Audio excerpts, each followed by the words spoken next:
Thank you for purchasing our Garden Republic Bonsai Bonanza Seed Starter Kit. We've provided everything you need to get started, including a set of 4 burlap pots, 4 plant markers, 4 seed packets, 4 soil discs, 1 pair of shears, and an instruction booklet.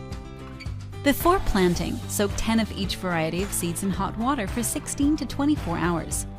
Save the remaining seeds in case you have trouble with germination. Use the bamboo plant marker to write down and mark each seed variety.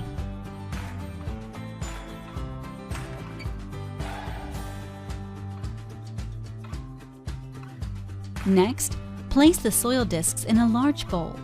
Pour 2 cups of hot water directly over the soil discs. Add more water as necessary, but do not oversaturate the soil. Prepare your workspace by placing the burlap pots on a tabletop, or use the wooden gift box to hold all 4 pots inside. Overly saturated soil may cause mold, so drain the soil well by firmly squeezing it to remove any excess water until the soil is just slightly moist as you transfer it to the pot.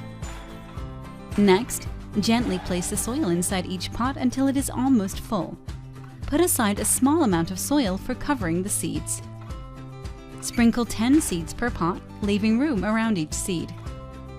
Cover the seeds with about 1/16 inch from the soil you set aside. Gently even out the soil to make it flat and firm, but do not compact it. Make sure to mark each pot with the provided plant markers. Place your pots near sunlight, but not in direct sun. Your seeds should sprout in a few weeks. See the included instruction booklet for germination times and next steps. Garden Republic. Growing made simple.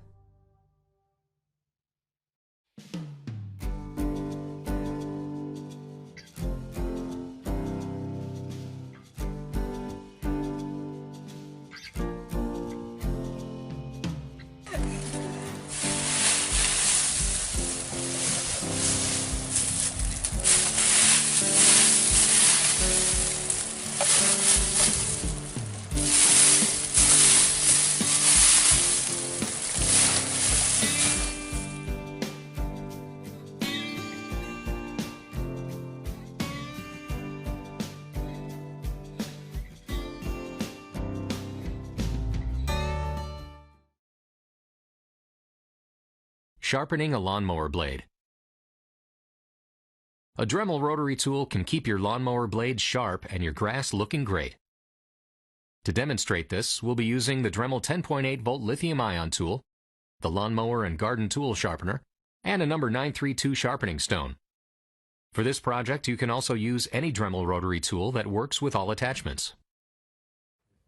First, remove the lawnmower blade according to the manufacturer's instructions and place it in a vise, removing any mud or clippings with a wire brush first.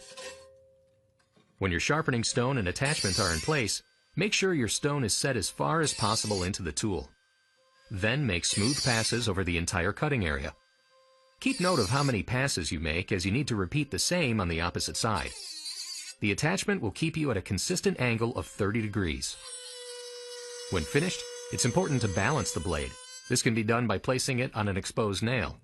If one side appears too heavy, put the blade back in the vise and remove some more material from the end of the heavy side of the blade.